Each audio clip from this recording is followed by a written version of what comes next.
Mes bien chers frères, mon Seigneur et mon Dieu, voilà le premier cri de foi, la première profession de foi verbale d'un apôtre. C'est Thomas. L'incroyant Thomas est devenu croyant. Thomas, 8 jours après, enfin, voit le Christ, voit Jésus ressuscité, il met la main dans son côté, et là, il croit. Effectivement, il n'a pas vu Dieu. Il a vu les plaies de Jésus. Il dit, l'homme que j'ai vu sur la croix, il est devant moi, vivant. L'homme que j'ai vu mourir sur la croix, il est vivant devant moi. Cet homme-là, je dis qu'il est Dieu, mon Seigneur et mon Dieu.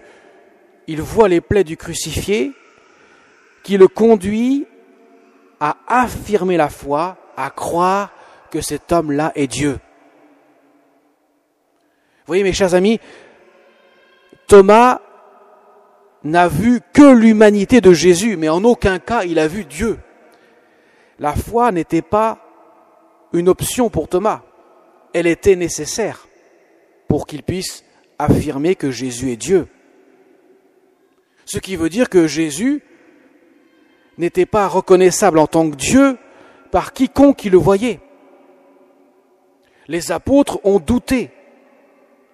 Les apôtres ne reconnaissent même pas le Christ, celui qu'ils ont vu crucifié sur la croix.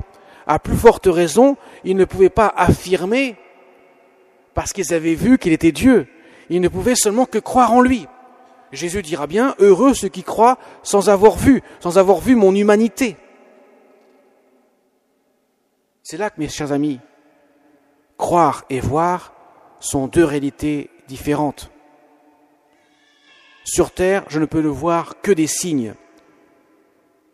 Pour Thomas, les signes sont les plaies du crucifié. Mais pour voir Dieu, il faut attendre de passer de l'autre côté, l'éternité. Sur la terre, le mode de connaissance de Dieu, c'est la foi. C'est le moyen que Dieu nous donne pour connaître qui il est.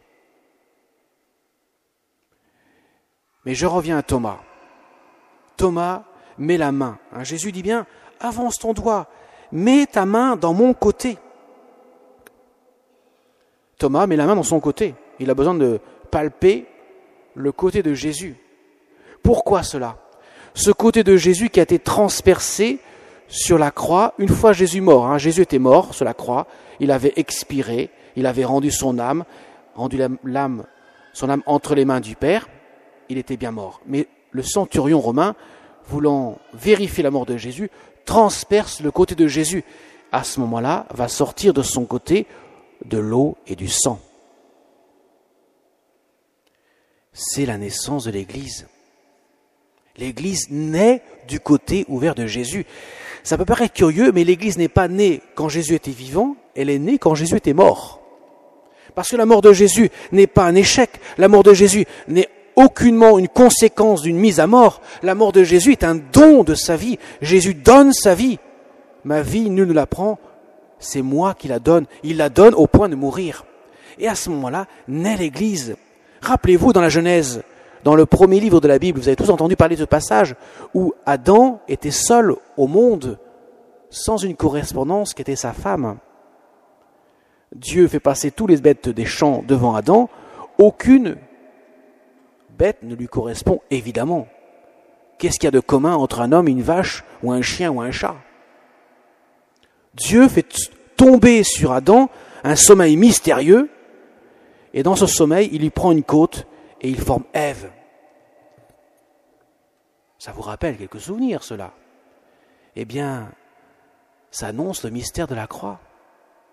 Jésus, le nouvel Adam, dans un sommeil mystérieux qu'est la mort, de son côté transpercé, va sortir son épouse, la Sainte Église. Parce que l'Église, c'est le don de l'amour miséricordieux de Dieu. La miséricorde divine que nous fêtons en ce jour. L'Église naît du côté ouvert de Jésus parce qu'elle est le fruit de son amour miséricordieux. Voilà pourquoi, il y a 90 ans environ, à peine, Jésus apparaît à une sainte, à une sœur, à l'époque elle n'était pas sainte, elle était sur le chemin de la sainteté, à une sœur polonaise, sœur Faustine, en Pologne, proche de Cracovie. Et il lui révèle, fais peindre un tableau de ce que tu vois. Jésus apparaît, vous avez ce tableau dans la nef, au-dessus de la statue de Sainte Anne et de la Vierge Marie. Jésus apparaît avec sa main gauche montrant son côté ouvert, d'où sortent deux types de rayons, des rayons blanc-bleu, qui signifient bien sûr l'eau, et des rayons rouges, qui signifient le sang du Christ. C'est le mystère de la miséricorde de Dieu. Le mot miséricorde, c'est le mot misère et le mot corps. Les deux mots font miséricorde, signifie que le corps C-O-R en latin veut dire cœur, c'est le cœur de Jésus qui nous aime malgré nos misères, que sont les péchés qui nous conduisent à la mort. C'est-à-dire que Dieu vient nous chercher là où nous sommes pour nous donner son amour. Il nous aime tellement. Et il dit à Sainte Faustine, je veux que l'on fête ma miséricorde divine le 2e dimanche de Pâques, parce que effectivement, c'est l'évangile de saint Thomas. Et je te dis, toi, Faustine, que le plus grand attribut divin, ça veut dire la plus grande puissance de Dieu, elle s'exprime dans la miséricorde. Le plus grand attribut divin, c'est la miséricorde de Dieu. Il est bien plus grand pour Dieu de recréer sa créature, de la sauver en donnant sa vie dans son humanité sur la croix, que de créer toute chose à partir de rien. Dieu a sauvé le monde par la puissance de son amour. C'est le sens de ce que nous fêtons aujourd'hui. La miséricorde divine. Dieu nous aime tellement qu'il veut toucher notre cœur. Et sur le tableau, vous regardez bien pour ceux qui le voient, et les autres, vous pourrez regarder tout à l'heure, il y a des rayons qui s'arrêtent en cours de route, et d'autres qui vont très loin. Il y a des rayons qui touchent leur but, qui touchent les cœurs, qui les convertit, qui les sauve. Et d'autres rayons qui paraissent perdus, parce que les cœurs refusent. Le Seigneur nous laisse libres devant sa miséricorde. Eh bien, mes chers amis, Jésus se révèle à nous dans la foi. Dans quelques instants, le Seigneur sera sur l'autel.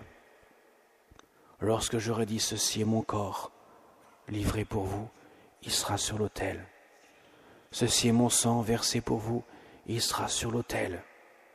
Vos yeux de chair ne verront rien, comme les yeux de Thomas n'ont pas vu la divinité de Jésus. Mais votre cœur de croyant dira « Mon Seigneur et mon Dieu », comme Thomas.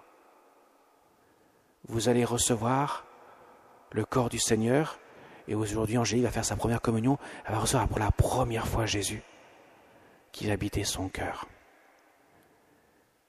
Sous l'apparence du pain, qui n'est plus du pain, c'est le corps du Seigneur qui se donne pour habiter notre cœur. Parce que Jésus veut vivre dans notre cœur. Il veut que notre cœur soit comme le tabernacle de sa présence. Il veut y répandre les rayons de son amour miséricordieux.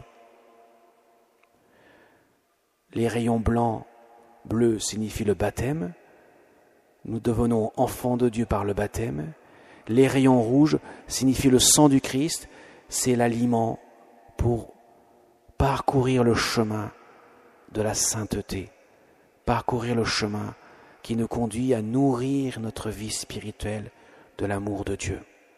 Dieu donne son corps et son sang pour nourrir notre cœur. C'est un aliment spirituel que Jésus nous donne. Donc en fêtant la miséricorde divine, mes chers amis, nous faisons un acte de foi devant la puissance de Dieu.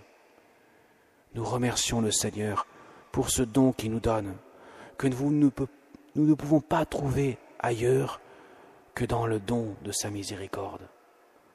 Demandons, Seigneur, avec l'intercession de la Vierge Marie, notre Mère du ciel, qui, mieux que quiconque, a compris ce mystère, car vous le savez, quand Jésus a été transpercé par le centurion, par la lance du centurion, son cœur transpercé, à ce moment-là, Vierge Marie, son cœur est transpercé par le glaive de douleur pour dire, Marie, elle comprend tout de ce cœur de Jésus, de ce cœur miséricordieux. Elle va recevoir cette mission de nous faire connaître ce cœur miséricordieux de Jésus, pour que nous puissions l'accueillir, que nous puissions laisser l'amour de Dieu résonner en nous. Amen.